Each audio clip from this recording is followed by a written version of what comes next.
우리 소망의 귀한 찬양 감사합니다. 제가 앉아 있는데 얼마나 은혜가 되는지 늘 주님만 바라보고 사시는 그 발자취 우리 믿음의 후배들도 잘 또 걸어가도록 그렇게 다짐하는 시간이 아니었을까 생각을 해봅니다. 오늘 우리가 살펴볼 이 다니엘 말씀은 아주 유명한 말씀입니다. 근데 여기 배경을 조금 알면 또 재미있는 그런 내용입니다. 우리가 지난번 다니엘서 살필 때 이 바벨론이 어떻게 한순간에 무너졌는가, 제가 그림 같은 거 보여드렸죠. 이렇게 바벨론성 그림 보여드리고, 이 바벨론성 주변에 이 페르시아군이 모여 쌓아 있는데도 귀족 1000명을 불러서 이제 잔치를 베풀었던 그 벨사살 왕의 모습을 우리가 이제 기억하는데, 근데 그날 이제 그 유프라테스 강에 물줄기를 틀어버려가지고 그 분지에 물이 쌓이고, 그 물이 쌓여서 잠시 물줄기가 약해진 틈을 통해서 페르시아군이 이 고레스를 앞세워서 이 바벨론성을 점령하게 됩니다. 물론 내부에 협력자가 있었지만 결국은 바벨론이 바로 한순간에 무너지게 됐지요. 근데 우리가 오늘 읽은 이 본문 말씀에 다니엘이 이제 예언을 풀고 했을 때에 벨사살이 약속대로 나라의 셋째 통치자를 삼아 줬는데 그날로 끝났습니다. 사실은 그냥 큰 의미가 없는 것이죠. 그래서 고레스가 이 바벨론을 점령하게 되는데, 여러분 우리가 생각해 볼 때 그러면 이 바벨론의 새로운 통치자는 페르시아의 왕이었던 고레스가 되어야 되는 것이 아닐까라고 생각을 하죠. 그런데 오늘 본문에 보니까 30절에 그날 밤에 갈대아 왕 벨사살이 죽임을 당하였고, 31절에 메대 사람 다리오가 나라를 얻었는데 그때 다리오는 62세였더라 이렇게 나와 있습니다. 그럼 이게 어떻게 된 일일까? 도대체 왜 갑자기 고레스가 아닌 다리오가 등장했을까? 이 배경을 잠깐 설명해 드리겠습니다. 지금 제가 이제 말씀해 드리는 이 배경은 이 역사의 아버지라고 하는 헤로도토스, 그리고 유대 역사가 요세푸스, 그리고 헬라 역사가 중에 아주 유명한 크세노폰이라는 이 세 사람이 동일하게 이 사건을 기록하고 있습니다. 그래서 그 배경을 좀 이렇게 종합을 해서 말씀을 드리면, 좀 재밌는 고레스의 인생부터 한번 말씀드릴게요. 성경에는 안 나오지만 역사의 기록에 남아 있는 거니까 한번 참고해 보면, 고레스는 이 메대 왕과 이 페르시아 왕 사이에서 메대 왕의 딸, 공주죠. 그리고 페르시아의 왕의 이제 아들로 태어납니다. 그러니까 이 고레스의 외갓집은 메대예요, 메대. 그리고 친갓집은 페르시아. 근데 둘 다 왕족입니다, 왕족. 그래서 아버지의 이름은 캄비세스 1세였고, 어머니의 이름은 나오진 않지만 외할아버지의 이름이 히브리어로는 아하수에로인데 성경에 나오는 아하수에로가 아닙니다. 아스티아게스라고 하는데요. 이 왕의 딸과 캄비세스 1세가 결혼을 해서 고레스를 낳게 됩니다. 그런데 고레스가 12살 됐을 때요, 12살, 초등학교 6학년 됐을 때 잠시 이 고레스가 외할아버지, 당시 메대 왕이었던 아스티아게스의 밑에서 양육을 받게 됩니다. 메대 왕이죠. 근데 이 페르시아의 왕자인데 메대 외할아버지 밑에서 양육을 잠시 받게 됩니다. 근데 그때 무슨 일이 일어나냐면, 외할아버지가 외손주를 보는데 너무너무 똑똑한 거예요. 너무너무 탁월하게 똑똑한 거예요. 그래서 무슨 생각을 했냐면, 야, 이 외손주 놈을 살려놓으면 우리 메대 왕국이 멸망하겠다 라고 해서, 우리는 이해가 안 되지만 역사의 기록엔 그렇게 되어 있습니다. 외할아버지가 메대 왕국을 살리기 위하여 12살 난 고레스를 죽이려고 추후에 암살자를 보내게 됩니다. 그 암살자의 이름이 하르파구스입니다. 근데 이 하르파구스가 고레스를 찾아가서 죽이려고 하는데, 이 고레스가 아주 지혜롭게 그의 마음을 감동시켜서 자기 편으로 만들어버립니다. 놀랍지 않습니까? 그러니까 이 작전이 실패하죠. 결국은 나중에 이제 기원전 BC 550년에 고레스가 이 메대를 점령하게 됩니다. 그런데 외갓집이잖아요.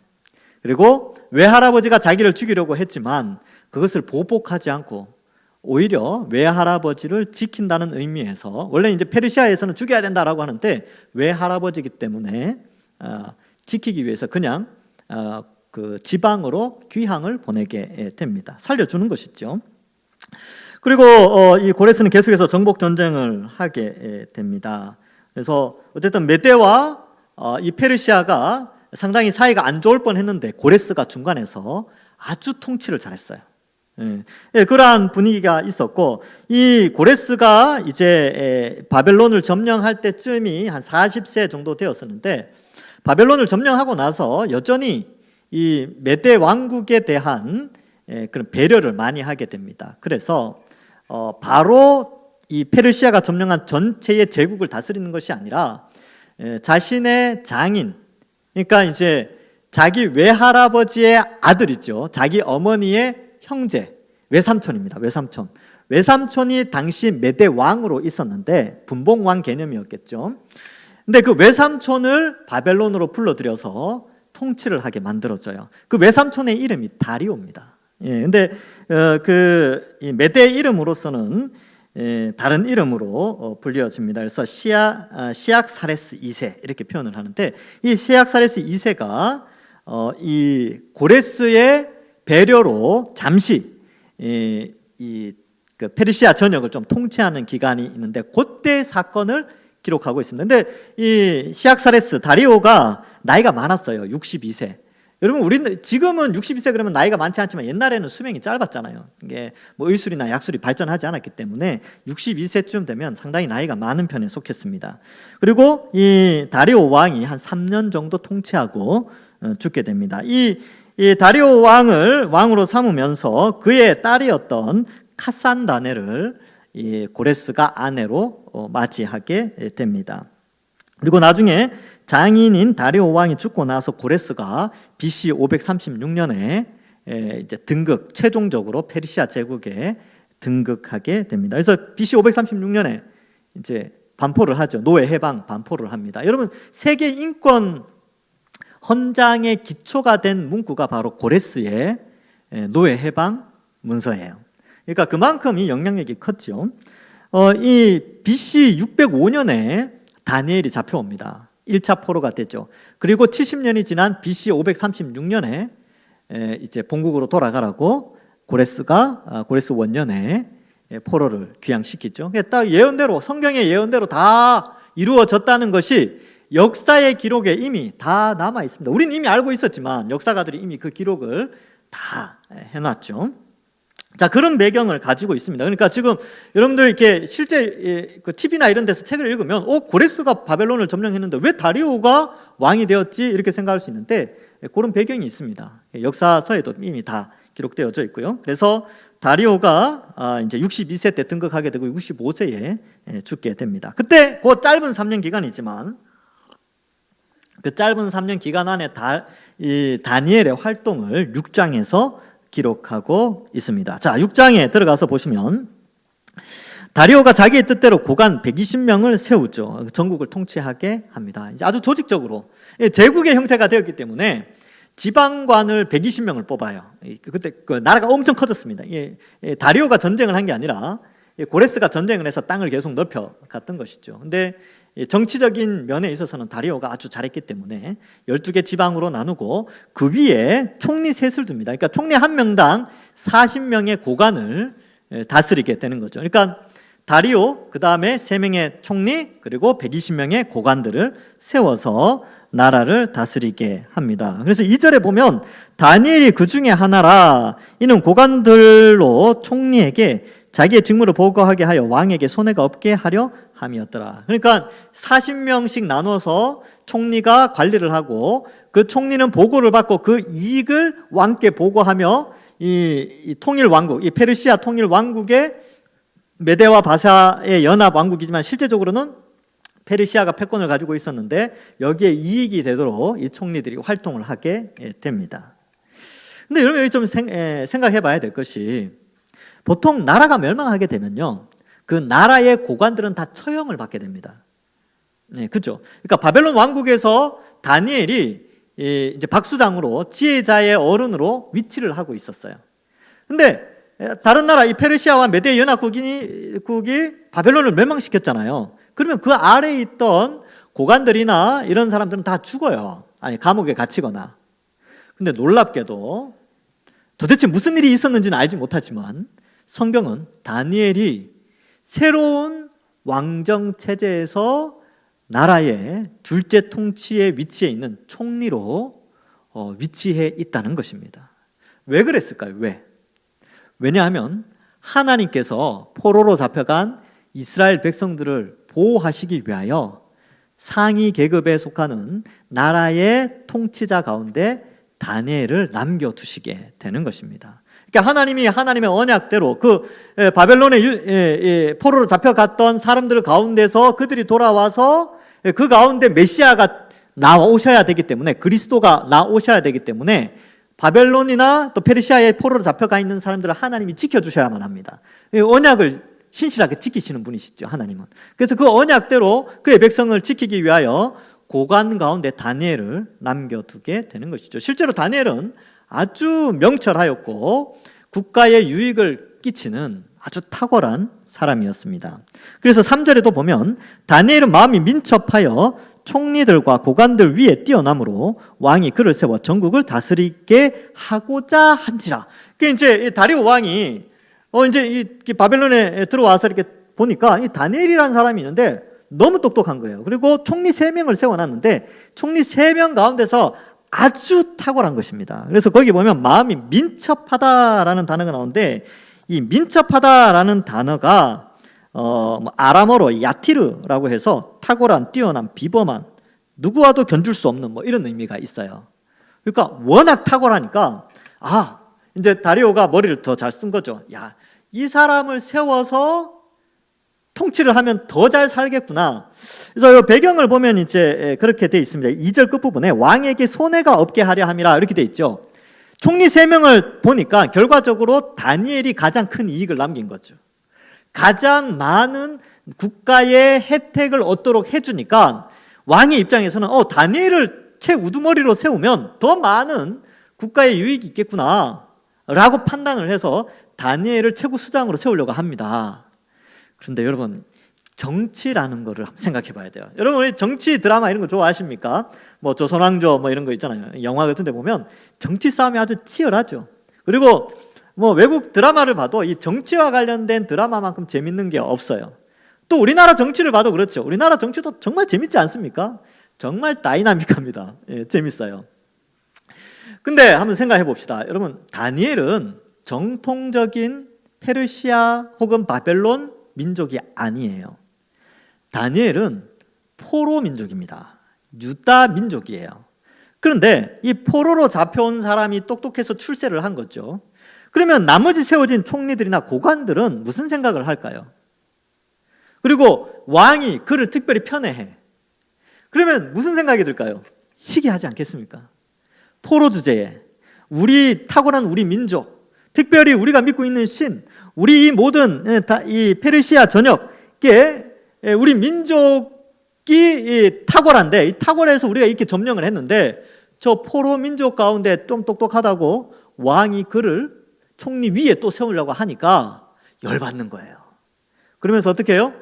정치를 하게 됩니다. 정치라는 게 뭡니까? 자기가 살기 위해서 남을 죽여야 되는 것이죠. 그래서 어떻게 합니까? 다니엘을 죽이려고 정치 활동을 하게 되는 것입니다. 그래서 총리들과 고관들이 국사에 대하여 다니엘을 고발할 근거를 찾게 됩니다. 왜 고발하려고 할까요? 죽이려고 그러니까. 다니엘이 출세하는 게 보기 싫은 거예요. 남이 잘 되는 걸 보기 싫은 거죠. 그러니까 국익에 이익이 된다 안 된다 이게 아니라, 이게 중요한 게 아니라 이 사람들에게 있어서는 내게 이익이 되느냐 안 되느냐의 중심에 가 있는 것이죠. 그러니까 다니엘이 아무리 페르시아에 많은 이익을 남기고 이렇게 유익을 끼쳐도 내가 손해 볼 것 같으면 무조건 죽여야 돼. 이게 정치예요. 원래 그렇습니다. 정치라는 게. 역사 속에 이렇게 모든 나라들이 그렇게 흘러왔어요. 그래서 고발할 근거를 찾고자 하는데 이 4절이 아주 탁월합니다. 아무 근거, 아무 허물도 찾지 못하였다. 하나님께서 다니엘을 이렇게 사용하십니다. 그러니까 아무런 흠잡을 게 없는 거예요. 그러니까 이제 탈세한 게 있나 이렇게 찾아보니까 없어. 좀 훔쳐간 거 있나 보니까 없어. 또 이렇게 뭘 좀 속인 게 있나 보니까 없는 거예요. 막 뒤져보니까 아무것도 없어요. 세상에 이런 사람이 다 있냐고. 걸면 걸릴 텐데 무조건 찾아봐 했는데 없는 거예요. 그래서 얼마나 고민을 했겠습니까? 얼마나 이 올무를 놓으려고 노력을 많이 했겠습니까? 그러나 하나님이 그를 보호하시기 때문에 그 어떤 세력도 그를 막을 수가 없었던 것이죠. 그래서 그가 충성되어 아무 그릇됨도 없고 아무 허물도 없음이었더라. 자, 이거 보고 참 많이 생각을 했습니다. 나도 이래야 될 텐데. 나도 이래야 될 텐데. 여러분들이 뭐 그럴 일은 없겠지만 혹시나 저의 허물을 찾고자 한다면 나는 어떤 허물이 있을까? 참 부족한 게 많은데. 야, 근데 이제 이렇게 생각해 봤을 때 다니엘이 대단하다라고 하면 저는 그것도 아닌 것 같아요. 이렇게 살 수 있도록 인도하신 하나님이 대단하다. 이 결론에 도달하게 됐습니다. 하나님은 위대하시다. 그리고 앞에서 계속 반복되었던 것이 위대한 신, 거룩한 신들의 영이 너에게 있음이라 이런 표현을 계속 반복하고 있거든요. 그러니까 다니엘이 성령과 함께 동행함으로 말미암아 그의 삶도 거룩하게 흠잡을 데 없이 그 누구에게도 흠잡을 것 없는 인생으로 세워져 있었다라는 것을 볼 수 있습니다. 여러분, 우리도 그래야 되겠죠. 우리도 성령이 있는 사람들 있잖아요. 우리가 잘나서 성령이 오신 것이 아니라 하나님은 우리를 선택하셔서 우리에게 성령을 부어주시고 그 성령이 복음을 믿도록 하신 것입니다. 그 성령이 우리 속에서 역사하시고 열매를 맺어 가시지요. 그럼 우리는 성령에 순종하여 성령의 인도함에 순종하여서 이 다니엘처럼 흠도 없이 부족함 없이 살아가려고 애를 써야 되는 것입니다. 할 수 있다니까요. 성령이 우리를 그렇게 인도해 주십니다. 그걸 성화라고 해요. 거룩하게 성장시켜 주시는 것이죠. 근데 뭐 5년 전이나 뭐 3년 전이나 지금이나 똑같이 신앙생활 똑같다. 그러면 자신을 한번 돌아봐야 됩니다. 내 속에 정말 성령 하나님 계시는가? 내가 정말 거듭난 사람이 맞는가? 자신을 돌아봐야 되고요. 그리고 내 속 이 말씀을 들으면서 야, 이제 내가 더욱더 거룩하게 살아야 되겠다라는 마음의 움직임, 울림이 있는 사람이 성령이 역사하시는 거죠. 성령이 없으면 그런 울림도 없어요. 그래서 우리가 오늘 이 말씀 보면서 야, 그렇지. 거룩한 신들의 영, 성령이 우리 속에 있으면 우리도 이러한 삶으로 세워져야 되겠구나라는 것이죠. 여러분, 이때 다니엘의 나이가 몇 살인지 아십니까? 대충 거의 80이 다 됐어요. 80이. 보세요. BC 605년에 잡혀가잖아요. 그때 소년이라고 돼 있어요. 근데 지금 바벨론이 멸망한 해가 BC 539년입니다. 10월달. 그러면 BC 605년에 15살이라고 치면, 그죠? 70년이 지났으면 85세죠. 10살에 잡혀가도 80세입니다. 근데 지금 BC 536년이 70년이 되니까 그거보다 한 3, 4년 전이니까 한 80세 초반? 81, 2, 요 정도 돼요. 근데 그때에 여러분 80년의 인생 가운데 결론이 어떻게 되냐면 어떻게 돼 있다고요? 아무 근거, 고발할 근거가 아무것도 아무 허물도 없다. 정말 멋진 인생을 살았습니다. 성령의 인도함을 받아서. 여러분들 그림 같은 거 보면 뭐 루벤스가 그린 다니엘 그림 보면 다니엘이 사자굴에 들어가잖아요. 사자굴에 들어간 다니엘 그림 본 적 있죠? 거기 보면 다니엘 어떻게 생겼어요? 젊죠? 근육질에. 아니요. 역사를 잘 몰라서 그래요. 이때 다니엘의 나이가 80세가 넘었습니다. 맞죠? 제 말이? 그렇겠죠, 그죠? 소년 때 잡혀가서 바벨론이 멸망할 때니까 나이가 꽤 많이 들었습니다. 근데 이 정도 나이 되면 흠을 찾으려고 그러면 굉장히 많을 수 있죠. 근데 없었어요. 그래서 이제 전국을 다스리게 하고자 다니엘을 세우려고 하니까 시기와 질투의 사람들이 일어나게 됩니다. 아마 다른 총리 2사람이나 고관들은 좀 젊었을 것 같아요. 그런데 저 나이 많은 사람, 그리고 유대 포로의 백성 가운데 생겨난 저 사람을 저렇게 높인다고? 우리는 인정할 수 없어 라고 하며 흠을 찾는데 못 찾았어요. 그래서 이러한 것들을 우리가 생각해 볼 수 있고요.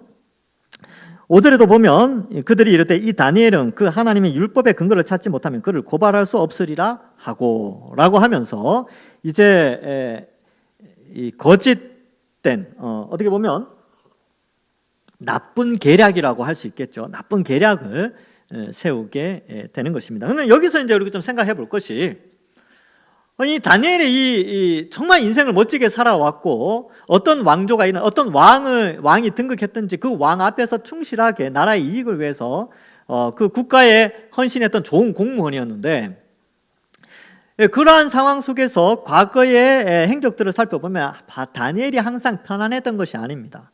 늘 어려움이 있었어요. 이게 뭐를 의미하느냐? 여러분, 아무리 하나님의 신이 그와 함께하고 하나님의 백성들이 하나님의 보호를 받는다고 할지라도 하나님의 백성들에겐 여전히 죽음의 위협과 공포가 계속 있어 왔다는 겁니다. 오늘 1, 2부 예배 때도 그걸 살펴봤지요. 하나님을 믿는다면 하나님의 백성들이 보호받고 잘 나가야 되는데 아니요. 하나님이 어려움에 그냥 두십니다. 대신에 그 어려움 가운데에서 건져주시죠. 사자굴에 들어가지 않게 하시는 것이 아니라 사자굴에 들어갔지만 거기서 보호하시는. 이 사건을 보면 앞에 나왔던 이 느부갓네살 왕 사건 가운데 지방에서 세 친구 사드락과 메삭과 아벳느고가 풀무불에 던져지는 상황과 오늘 이 사건이 상당히 오버랩 연결선상에 있습니다. 그때도 마찬가지였죠. 왕을 신으로 섬기는 내용이었어요. 그리고 그때도 지금의 다니엘이나 그때의 세 친구들은 다 오직 하나님 앞에만 경배하게 됩니다. 그러나 하나님이 그 풀무불에서 막아주신 게 아니에요. 그냥 들어가게 하셨어요. 다니엘을 사자굴에서 막아주신 게 아니라 들어가게 하셨다니까요. 고난 가운데 건지십니다. 우리의 일생도 마찬가지입니다. 여러분, 우리가 예수님 믿고 나서 성령의 인도함을 받아서 살아가지만 우리에게 다가오는 고난을 막아주시는 것이 아니라 고난은 누구에게나 다 온다는 겁니다. 인생을 살아가면서 질병을 통해서 오든지 경제적인 문제를 통해서 오든지 아니면 자녀들 때문에 오든지 아니면 교회에 섬기면서 봉사하고 헌신하고 또 사명 감당하면서 전도하면서 다가오는 여러 가지 모욕과 수치들, 남들이 알아주지 않는 그런 어려움 속에 하나님 우리를 던지신다는 거예요. 그러나 그 가운데서 건지시는 겁니다. 그러니까 우리를 하나님이 어떤 식으로 인도하시고 연단하시는지 그 원칙을 성경을 통해서 좀 알 필요가 있어요. 그러면 이런 불평은 안 하겠죠. 왜 하나님은 내게 이런 시험과 환난을 주십니까? 라고 하면서 교회를 떠나간다든지 시험에 든다든지 그러진 않는 거죠. 왜냐하면 그렇게 하나님은 그의 백성을 인도하시니까 이해하시면 되는 것입니다. 자, 이처럼 하나님의 백성을 하나님이 고난 가운데 건지시고 지켜주시는 것이지요. 그래서 여러분들 남들이 인정해 주지 않아도 그리고 남들이 교회에서 열심히 봉사하시잖아요. 봉사하고 헌신하고 해도 남들이 알아주지 않고 또 제가 또 못 알아주고 또 많은 분들이 잘 몰라준다 하더라도 낙심하지 마시고요. 또 그런 어려움 가운데서도 그래 하나님만 바라보고 살아가야지. 사람 인정받고 사람한테 그런 거 신경 쓰지 말고 하나님만 바라보십시오. 그리고 또 신앙생활 잘하다가 바깥에서 세속 사회 속에서 살아갈 때에 어려움이 있을 때가 있지요. 그때도 하나님 왜 나를 안 지켜주십니까? 그렇게 하지 말고 고난 가운데 하나님의 건져주심을 바라보고 그 고난의 때를 지혜롭게 잘 이겨나가야 하는 것이지요. 그래서 지금 이 세상은 항상 우리를 공격하려고 만반의 태세를 준비하고 있어요. 우리의 믿음을 무너뜨리기 위하여, 우리의 신앙을 무너뜨리기 위해서 온갖 것들로 우리 주변에서 우리를 약하게 만듭니다. 그런데 그때 명심하십시오. 정신 차려야지.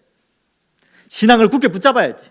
내가 이 정도 유혹과 이 정도의 환난 가운데 내가 쓰러지지 않지. 그렇게 생각하셔야 됩니다. 왜냐하면 우리 믿음의 선배들이 그런 인생을 살아오셨고 지금 우리에게는 성령이 우리 속에 오셔서 말씀을 통하여 우리를 그렇게 권면하고 있기 때문에 그렇습니다. 연말이 되었죠. 연말이 되어서 나 이제 신앙생활 못하겠다. 내년 되면 좀 쉬어야지. 뭘 안 해야지. 아니면 나는 어떻게 해야지. 아니요. 다시 마음을 굳게 하십시오. 다 어렵습니다. 다 힘듭니다. 신앙생활 하기 편한 사람이 누가 있겠습니까? 그러나 붙잡으셔야죠.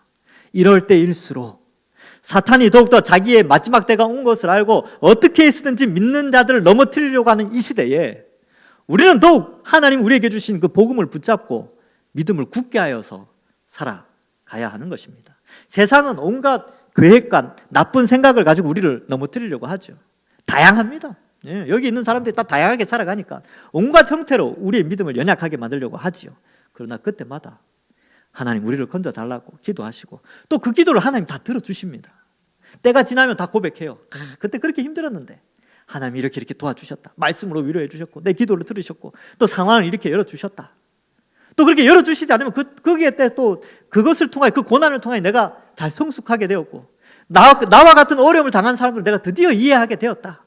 뭐 이렇게 이제 교훈을 얻게 되는 것이지요.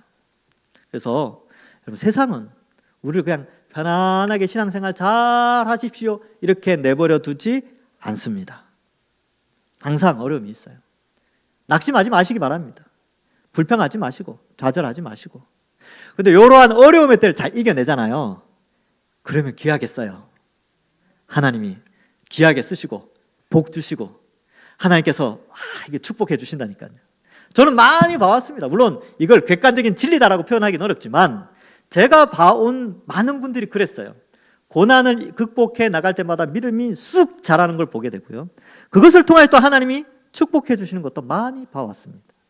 그래서 이 다니엘도 다니엘 정도 되면 고난도 없고 시련도 없을 줄 알았는데 세상에 주님 부르신 날 다 됐는데도 여전히 주변에서 그를 괴롭히고 또 그를 죽이려고 하는 세력들이 있었다라는 것을 살펴볼 수 있습니다. 자, 그래서 6절에 이에 총리들과 고관들이 모여 왕에게 나아가서, 여러분, 총리들과 고관들이 모여서 왕께 나가는 것은 상당한 권력 행사입니다. 이게 보통 큰 힘을 가지고 왕에게 나가는 게 아니에요. 왕의 입장에서도 이들의 의견을 무시할 수가 없습니다. 왜냐하면 나라의 평안과 이익을 추구하기 위해서는 밑에 아무리 그 밑에 있는 사람들이라도 그들의 말을 귀담아 들을 수 있어야 되거든요.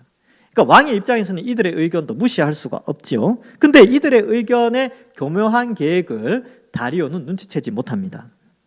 그래서 나가서 그에게 말하되 다리오 왕이여 만수무강하옵소서.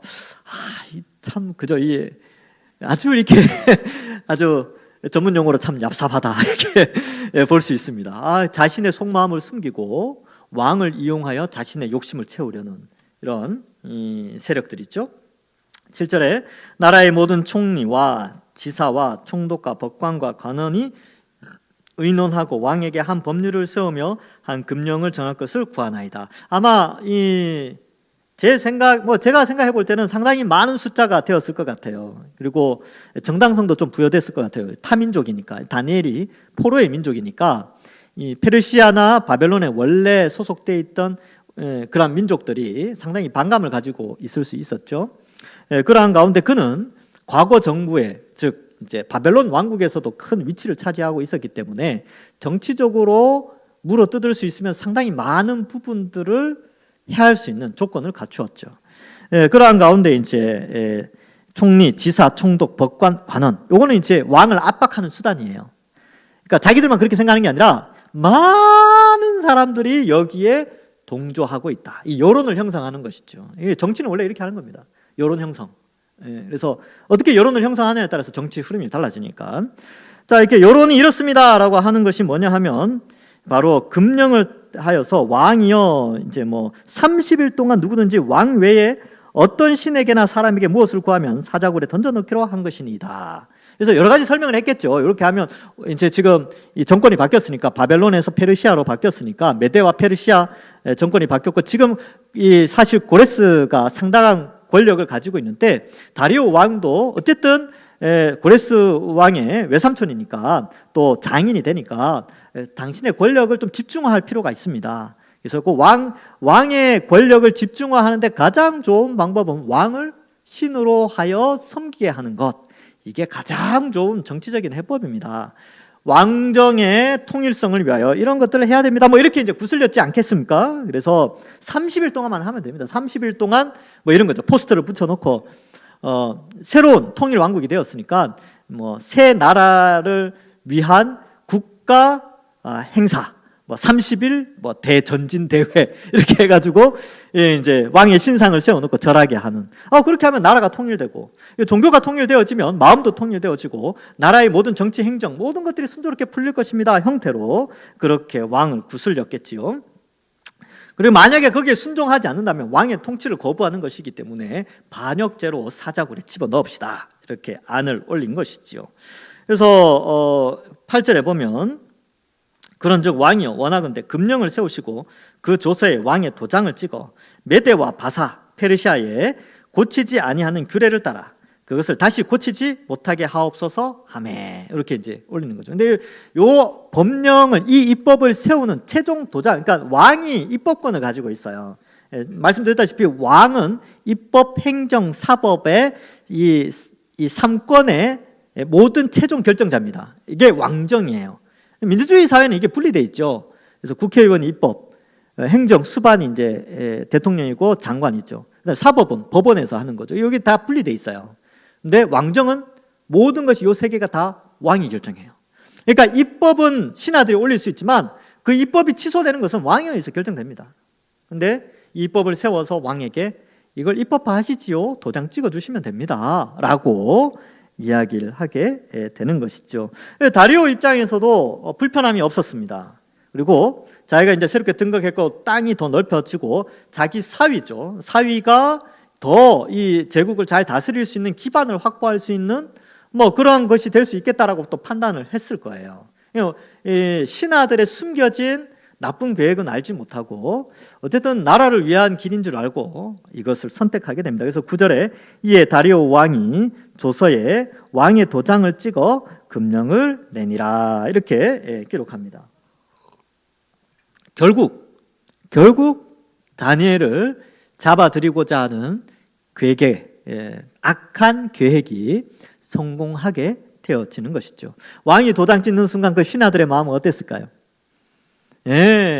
하여튼 뭐 쾌재를 불렀겠지요. 춤을 췄겠죠, 마음속으로. 이제 끝났다, 다니엘은. 다니엘이 때마다 기도하는데 왕이 아닌 다른 신에게 기도했으니까 100% 사자굴에 들어간다 이렇게 생각하고 했을 거예요. 여러분, 우리도 마찬가지입니다. 사탄은 지금도 우는 사자와 같이 우리 믿는 자를 쓰러뜨리기 위하여, 삼키기 위하여 울부짖는 사자가 외치는 것처럼 삼킬 자를 찾으러 다닙니다. 그리고 삼켰다고 생각을 하겠죠. 야, 이 정도면 넘어갈 거야.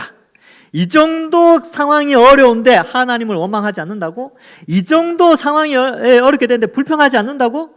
이 정도면 끝났어. 아무리 네가 예수 믿는다고, 내가 이런 함정을 딱 파놨는데 반드시 빠져서 허덕이다가 하나님 원망하고 저주하며 떠나갈 거야 라고 계획을 세운다는 거죠. 그게 또 어떻게 보면 성공하는 것처럼 보여요. 근데 어떻습니까? 하나님이 지키시죠. 하나님 우리 심령 가운데 성령을 보내어 주셔서 성령이 떠나지 않게 하시고 낙심 가운데 불평 가운데 있을 수 있는 그 심령 가운데 말씀을 보내십니다. 하나님의 말씀을 통하여 위로받게 하시고 다시 일어날 힘을 주시고 그 말씀을 통하여 하나님의 사랑을 다시 한번 깨닫고 그 처참한 상황 가운데서도 믿음을 유지할 수 있는 힘을 더하여 주신다는 사실을 믿으시기 바랍니다. 우리의 하나님은 우리를 포기하지 않습니다. 사탄이 아무리 우리를 꼬시고 제 가운데 버려두는 것처럼 보인다 할지라도 하나님은 그의 택한 백성들을 놓치지 않습니다. 여러분도 그래요. 여러분도 놓치면 안 됩니다. 그래서 우리 주변에 마치 이렇게 시험에 들어서 떠나간 것처럼 보이는 사람들 있잖아요. 하나님, 우리는 좀 포기할지 모르지만 우리는 연약해서 그냥 몰라 이렇게 할 수 있는데 하나님은 그들을 끝까지 붙잡기를 원하세요. 저도 그렇게 생각합니다. 여러분, 하나님이 그들을 끝까지 붙잡기 위해서 여러분들에게 오늘 이 말씀을 주신 것 같습니다. 말씀을 주셨습니다. 그래서 포기하지 마시고 기도하시고 작전 잘 세우시고 내년 1월 달부터 총회에서 하는 전도 이제 그게 있어요. 그걸 실행하려고 합니다. 이를 위해서 제가 이제 다다음 주에 수련회를 또 가게 되는데 그때에 여러분들 마음에 품은 사람들 또 잠시 신앙의 방학이라고 생각하는 사람들 그런 사람들 붙잡고 지금부터 기도하십시오. 내년 얼마 전까지 하나님 꼭 올 수 있도록 이렇게 기도하시길 바랍니다. 그래서 하나님은 끝까지 붙잡으세요. 마귀는 쾌재를 부른다 할지라도 우리는 포기하지 않고 하나님 우리를 도와주십시오. 다니엘을 지켜주셨던 하나님 오늘날 이 시대에 누구누구를 지켜주십시오. 나를 지켜주십시오. 이렇게 기도하는 것이죠. 말씀을 맺습니다. 여러분, 아무리 믿음이 강한 것처럼 보이고 아무리 믿음의 연조가 쌓여서 아주 성숙한 다니엘이라 할지라도 나이가 80이 넘었다니까요. 그러니까 믿음에 있어서도 아주 견고하게 서 있어요. 그러나 그에게조차 사단은 악한 손길을 내밀면서 그의 믿음을 무너뜨리려고 합니다. 우리도 마찬가지입니다. 우리가 나이가 어리든 연세가 많으시든 사탄은 늘 우리를 넘어뜨리려고 할 때마다 하나님이 우리를 지켜달라고 기도하시고, 또한 그 하나님께서는 다니엘을 지켜두셨듯이 우리를 지켜주시고, 우리 주변에 낙심해 있는 사람들, 예수 그리스도의 십자가 보혈이 아까워서라도 하나님 그들을 끝까지 붙잡으시기를 원하신다는 사실을 믿고 그들을 구원하기 위하여 구원의 도구로 우리를 사용해 달라고 기도하시고, 또 그러한 은혜가 넘쳐서 하나님의 사랑이 우리 동산교회 안에, 우리 성도들 가운데, 여러분들 가정과 자녀와 가까운 사람들에게 이 사랑이 넘쳐 흘러서 이 악한 세상 가운데 하나님의 지키심과 돌보심을 본받아 살아서 정말 이 변화하는 시대에 우리 스스로는 변하지 않는 신앙을 가지고 우리 주변 사람들에게 하나님의 사랑을 전파하시는 우리 모든 주의 백성들, 믿음의 경고에 서는 모든 주의 백성들 되기를 주님의 이름으로 간절히 축원합니다. 기도하겠습니다. 하나님 아버지, 은혜를 감사합니다. 우리를 택하여 구원하여 주시고 하나님 자녀 삼으시고 믿음으로 살아가게 하여 주시니 감사합니다. 지금도 악한 세력들은, 이 영적인 악한 세력들은 우리를 넘어뜨리기 위하여 온갖 계획으로 우리의 신앙을 꺾으려고 하지만 그때마다 하나님 우리를 지키시고 돌보시고 보호하여 주셔서 믿음에 흔들리지 않게 하시고 우리의 믿음이 더욱더 강건하여져서 하나님께 영광 돌리는 저희들 되게 하여 주옵소서. 우리 주변에 믿음이 연약한 자들 주께서 또한 돌보셔서 다시 하나님 앞에 나와 예배드릴 수 있도록 주님이 지키시고 사랑하여 주옵소서. 감사드리오며 예수님의 이름으로 기도하옵나이다. 아멘.